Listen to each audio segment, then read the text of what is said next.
MPSC भरतीसाठीच्या वयोमर्यादेत 1 वर्षाने वाढ करण्याचा निर्णय. वयोमर्यादा ओलांडल्यानं नोकरीपासून वंचित राहणाऱ्यांना मोठा दिलासा. अर्ज केलेल्या उमेदवारांना कमाल वयोमर्यादेत शिथिलता. चंद्रपूर जिल्हा बँकेची आजची भरती परीक्षा पुढे ढकलली. तांत्रिक कारणामुळे आजची परीक्षा 23 डिसेंबरला होणार. परीक्षा रद्द झाल्यामुळे परीक्षार्थींचं नुकसान. चंद्रपूर जिल्हा मध्यवर्ती बँक परीक्षेचा जालन्यातही बोजवारा. तांत्रिक बिघाड झाल्यामुळे रोहनवाडीतील परीक्षा मध्येच थांबवावी लागली. आता 23 डिसेंबरला पुन्हा परीक्षा होणार. परीक्षा घेण्याचं काम नेमून दिलेल्या संस्थेचं होतं. यात बँकेचा कोणताही हस्तक्षेप नव्हता. पदभरती परीक्षेत झालेल्या घोळावर चंद्रपूर जिल्हा बँकेने दिलं स्पष्टीकरण आणि केले हात वर. नंदुरबार जिल्ह्यात कुपोषणामुळे 6 महिन्यात 389 बालमृत्यू. राज्य सरकारच्या टास्क फोर्स अहवालामध्ये धक्कादायक आकडेवारी. बोरिवली पश्चिमेकडील भाजी मार्केट रस्त्यावरील अनधिकृत भाजी विक्रेते आणि पदपथावरील बेकायदा स्टॉल टपऱ्या हटवल्या. बोरिवली पोलीस आणि पालिका आर मध्य विभागाची कारवाई. मुंबईची हवा अत्यंत खराब झाली असून आणीबाणीची स्थिती निर्माण. उच्च न्यायालयाने व्यक्त केली चिंता. वाहतूक कोंडीमुळे हवेची गुणवत्ता खालावली. न्यायालयाचं निरीक्षण. नव्या वर्षामध्ये केंद्र सरकार एफएसआय क्षेत्र निर्देशांक शुल्कावर तब्बल 19% जीएसटी लागू करणार. परिणामी घरांच्या किमती 10% वाढण्याची शक्यता. शिर्डीचं साई मंदिर 31 डिसेंबरला दर्शनासाठी रात्रभर खुलं राहणार. सर्व भाविकांना दर्शन घेता यावं याकरता मंदिर प्रशासनाचा निर्णय. पूर्व द्रुतगती महामार्ग ते बीकेसी प्रवास अतिशय वेगवान होणार. बीकेसी कनेक्टर खालून जाणारा 180 मीटर लांबीचा रस्ता पूर्ण. सोमवारपासून मार्ग सेवेत येणार. विविध पुलांच्या गर्डर लॉन्चिंगसाठी शनिवार रविवार मध्य रेल्वेवर ट्रॅफिक आणि पॉवर ब्लॉक. एक्सप्रेसचे मार्ग बदलले. काही उपनगरीय सेवाही रद्द. मध्य रेल्वेवर रविवारी मेगा ब्लॉक. ठाणे कल्याण स्थानकांदरम्यान अप आणि डाऊन जलद मार्गावर ब्लॉक घेण्यात येणार.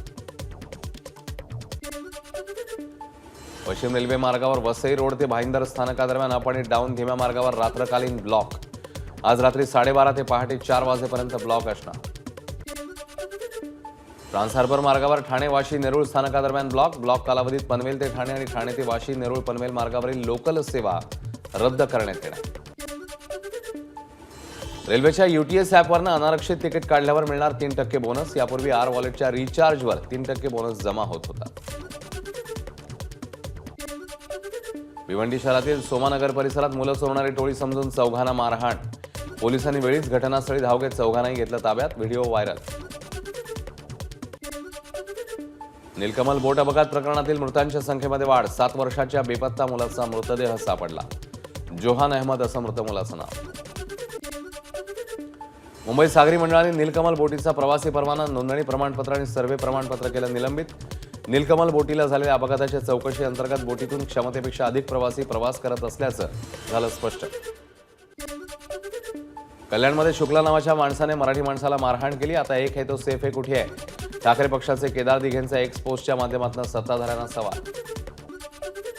विक्रोळीतील एका शाळेत विद्यार्थिनीशी मुख्याध्यापकाने अश्लील चाळे केल्याचा आरोप करत गुन्हाही दाखल झाला. मात्र या मुख्याध्यापकाच्या समर्थनार्थ काही पालक आणि विद्यार्थ्यांनी काढला मोर्चा. रायगडच्या पेणमध्ये उत्तर भारतीय भाजी विक्रेत्या महिलेची अरेरावी. ग्राहकांसोबत हुज्जत घालतानाचा व्हिडिओ व्हायरल. ठाकरे पक्षाच्या तक्रारीनंतर पोलिसांनी महिलेला घेतलं ताब्यात. डॉक्टर आंबेडकर यांचा काँग्रेस आणि राहुल गांधी यांच्याकडून अपमान केला जात असल्यानं मुंबईत वकिलांचं आंदोलन. बोरिवली न्यायालयातील बार असोसिएशनच्या वतीने अध्यक्ष ॲडव्होकेट अमर शेलार यांच्या नेतृत्वाखाली निदर्शनं. पुण्यामधील बालगंधर्व रंगमंदिरासमोर युवक काँग्रेसचं आंदोलन. राहुल गांधींवर गुन्हा दाखल केल्यानं युवक काँग्रेस आक्रमक. नाशिकच्या मनमाडमध्ये परभणी घटनेच्या आणि अमित शहांनी केलेल्या वक्तव्याच्या निषेधार्थ आंबेडकर अनुयायी रस्त्यावर. अमित शहांच्या विरोधात आंबेडकरी अनुयायांची जोरदार घोषणाबाजी. नाशकात 3 जानेवारीपर्यंत मनाई आदेश. नवीन वर्षाचं स्वागत. भीमा कोरेगावला 1 जानेवारीला होणाऱ्या अभिवादन कार्यक्रमाच्या पार्श्वभूमीवर कायदा सुव्यवस्थेचा प्रश्न निर्माण होऊ नये म्हणून खबरदारी.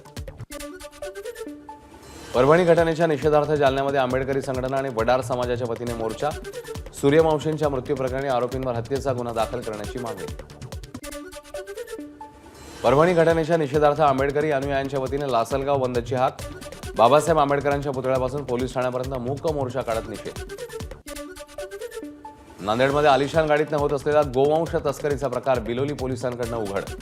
पोलीस पाठलाग करतायत हे लक्षात येताच तस्कर गाडी सोडून फरार. धुळ्यातील सोलर फिल्म बनवणाऱ्या एका कंपनीने हाँगकाँगमधल्या फायनान्स कंपनीला घातला तब्बल 3,12,00,000चा गंडा. या प्रकरणी सोलर कंपनीच्या 9 संचालकांविरोधात गुन्हा दाखल. मंत्री हसन मुश्रीफ आणि मंत्री प्रकाश आंबेडकरांचं कोल्हापुरात जल्लोषामध्ये स्वागत. कोल्हापूरच्या ताराराणी चौकात स्वागतासाठी हजारोंची गर्दी. गौतमी पाटीलने दिली पुण्यातल्या पुस्तक महोत्सवाला भेट. मला इतर ठिकाणी नाचायला बोलवतात, आज इकडे वाचायला बोलवलं. गौतमीची प्रतिक्रिया. मोकळ्या वेळेत पुस्तक वाचण्याचाही व्यक्त केला निर्धार. नागपूरमधल्या हिवाळी अधिवेशनाचं सूप वाजलं. फडणवीस ठाकरेंची भेट. बीड परभणीच्या मुद्द्यासह अनेक विषयांनी गाजलेलं अधिवेशन. पुढचं अधिवेशन 3 मार्चला मुंबईत होणार. मागील 2.5 वर्षात केलेल्या कामांना पूर्णत्वास नेणार. अंतिम आठवडा प्रस्तावावर बोलताना मुख्यमंत्री फडणवीसांचं आश्वासन. एका आठवड्यात अधिवेशन संपल्यानं वैदर्भीय आमदारांमध्ये नाराजी. गेल्या काही वर्षात अधिवेशनाचा कालावधी घटत असल्यानं नाराजी. विविध मुद्दे मांडण्यास पुरेशी संधी न मिळाल्याची भावना. या अधिवेशनात मराठवाडा आणि विदर्भाच्या वाट्याला काहीही आलं नाही. 12 कोटी जनतेची फसवणूक झाली. भास्कर जाधव यांची टीका. खाते वाटप करायचं नव्हतं तर मंत्रिपदाची शपथ कशाला दिली. भास्कर जाधवांचा हल्लाबोल. आमचं सरकार असताना उद्धव ठाकरेंनी पहिल्याच अधिवेशनात कर्जमाफी केली होती, मात्र सरकारने शेतकऱ्यांच्या तोंडाला पानं पुसली. पटोलेंची टीका. मंत्रिमंडळात 62% मंत्र्यांवर भ्रष्टाचाराचे आरोप. पटोलेंचा हल्लाबोल. विदर्भाचे मुद्दे आम्ही सभागृहात मांडले. विरोधक मात्र पायऱ्यांवर आंदोलन करत बसले. विरोधकांच्या टीकेला फडणवीसांचं उत्तर. अधिवेशनाच्या 6 दिवसात सरकारने भरगच्च काम केलं. चौफेर विकास करण्यावर आमचा भर. अधिवेशन संपल्यावर घेतलेल्या पत्रकार परिषदेत फडणवीसांनी मांडला अधिवेशनातल्या कामकाजाचा लेखाजोखा.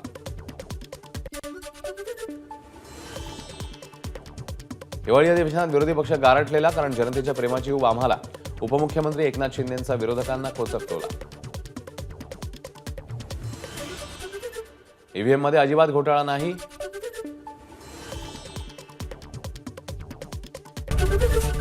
एबीपी माझा, उघडा डोळे बघा नीट.